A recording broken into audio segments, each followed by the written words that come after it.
23 refugees through the UNHCR completed 8 weeks of English language classes at the Regional Language Center at the University of Belize.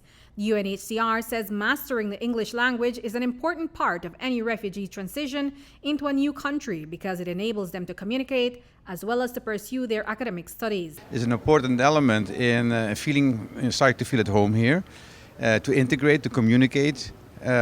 This is a special event because this is especially the English as a second language in preparation of people who want to further their studies. They either were doing their studies in the country where they come from, which is mostly El Salvador, or they are planning to go into educational levels. And of course, since we're in an English-speaking country, that can only be done in the English language.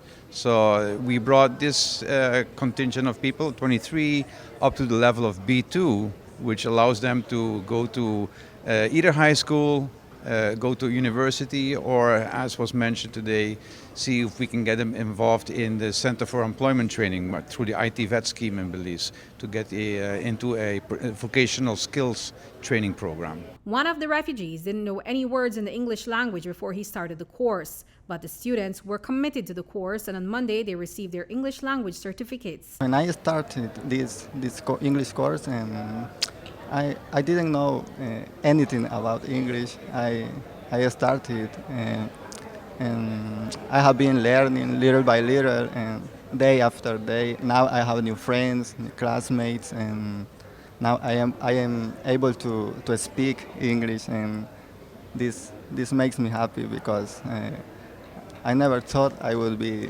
here today, and I feel happy.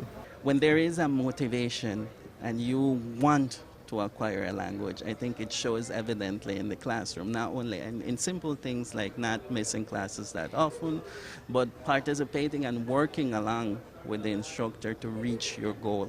I think that's one difference, and like I said, it's an optimum situation for an instructor when he meets a group of students that do need the language training but are also quite motivated in acquiring the language per se. The UNHCR says that learning the English language will benefit the individuals and their families as well as the wider community in which they live. They are able to communicate in the language in which most people communicate, be it in an education setting, be it on the streets, be it in the shop. It also allows them, as one of the persons says, to express that they do have goals, they do have an ambition to reach somewhere in life. And it shows to them and their family, of course, because their family feels proud of them that they have this opportunity and take advantage of that. It's also to show that they can contribute. As my colleague said, Sigmund Freud, the famous psychologist, and Albert Einstein were refugees. So there is always a potential to contribute. In this case, to the society of Belize. But I think it very much establishes a kind of a pride of themselves, to know their goals and to be able to work on their ambition, in the end to establish a dignified life for themselves and their family, and to contribute to the environment in which they're living. Reporting for News 5, I'm Andrea Polanco.